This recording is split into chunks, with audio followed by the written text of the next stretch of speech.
Salut à tous! Oui, mes intros sont toujours aussi nulles, ce n'est pas grave, passons.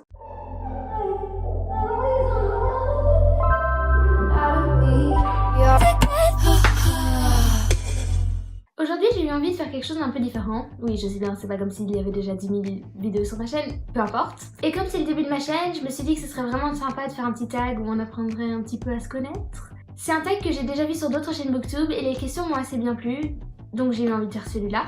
Et ce qui serait vraiment sympa, c'est que vous répondiez vous aussi aux questions dans les commentaires, qu'on puisse un petit peu discuter de nos habitudes de lecteur et ça me ferait vraiment plaisir. Voilà, alors il y a 8 questions en tout, donc allons-y. Mon rythme de lecture.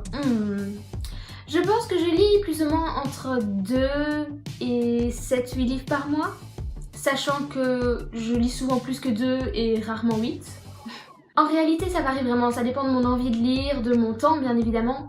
Ça m'arrive de passer plusieurs jours sans lire parce que je suis tout simplement pas dans le mood, tout comme ça m'arrive de parfois être complètement à fond et lire plein de livres en une semaine. Ça varie vraiment.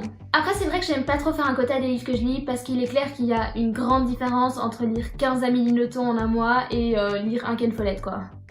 Oui, ce livre est lourd.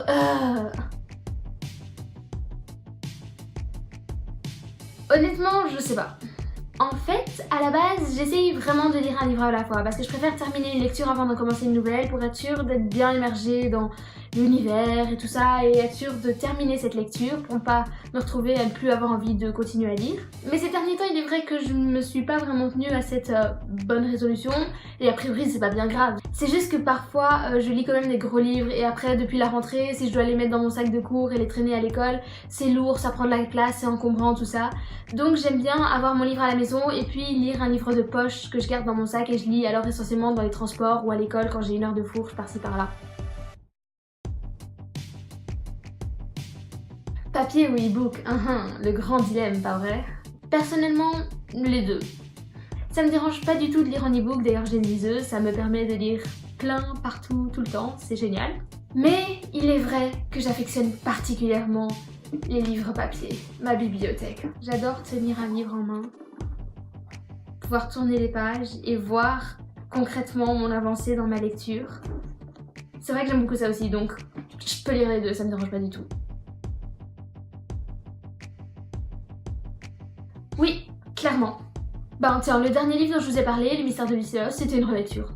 C'est pas ce que je fais le plus, mais je le fais. J'adore relire des livres que je sais que j'ai aimés. Bien sûr, je relis pas des livres que je n'ai pas aimés, ça va de soi. Mais parfois, ne serait-ce qu'en rangeant ma bibliothèque et je retombe sur ce livre et je me dis « Ah, l'époque où je l'ai lu, waouh !»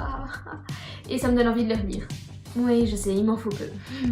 Non, je trouve ça super intéressant de relire des livres, ne serait-ce que pour redécouvrir l'univers et parfois se rendre compte des choses qu'on n'a pas forcément remarquées dans la première lecture. Franchement, j'adore relire des livres que j'ai aimés. Oh! Du young adulte, j'adore le fantastique. Surtout de la jeunesse quand même, encore.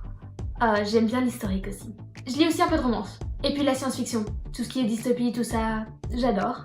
Franchement, je crois que je suis quelqu'un d'encore assez ouvert par rapport aux différents genres littéraires. Je veux dire, si quelqu'un me recommande un livre et que ce n'est pas forcément ce que je lis d'habitude, je vais l'essayer. Parce que je suis curieuse. Et parce que j'aime toujours découvrir de nouvelles choses. Si on n'essaie jamais, on sait pas si on aime ou pas.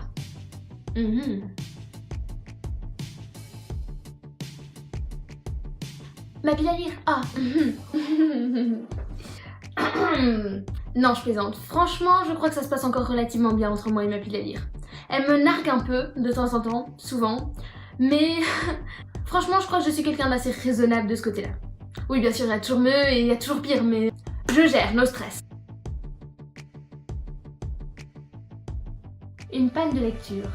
Faudrait définir ce mot parce que c'est un petit peu compliqué. Pour moi, il y a une différence entre ne juste pas avoir envie de lire pendant quelques jours et une véritable panne de lecture. Le premier cas, ça m'arrive, oui, clairement. Comme je l'ai dit plus tôt, il y a des jours où j'ai pas forcément envie de lire, ça arrive. Mais après avoir une véritable panne de lecture, oui, je crois que ça m'est déjà arrivé, mais ça m'arrive pas souvent. C'est que j'ai vraiment lu un livre terrible et que je n'arrive pas à reprendre goût à la lecture ou que j'ai pas d'exemple comme ça sous la main, mais je pense bien que ça m'est déjà arrivé. Et qu'est-ce que je fais pour en sortir? Et bien là, on en revient à notre question 4. Je relis un livre que je suis sûre d'avoir aimé. Ça se dit? Je suis sûre d'avoir aimé. Je sais plus parler français. Bref, je relis des livres que je suis sûre d'aimer. Voilà. Eh bien, figurez-vous que j'aurais tendance à tout simplement répondre quelqu'un qui lit. Mais bon, je pense que la question demande un peu à ce qu'on pousse la réflexion, tout ça. Pour moi, peu importe toutes les questions d'au-dessus, peu importe le rythme de lecture, le nombre de livres qu'on lit, pour moi, quelqu'un qui lit et qui prend plaisir à lire et qui trouve dans la lecture quelque chose qui lui tient à cœur, c'est ça un lecteur. Et voilà, je viens de répondre aux 8 questions du tag avec plus ou moins d'intérêt ou de pertinence. À vous de juger. Et voilà, je crois que c'est la fin de cette vidéo. Au revoir. Voilà. Nothing else matters like us. Nothing else matters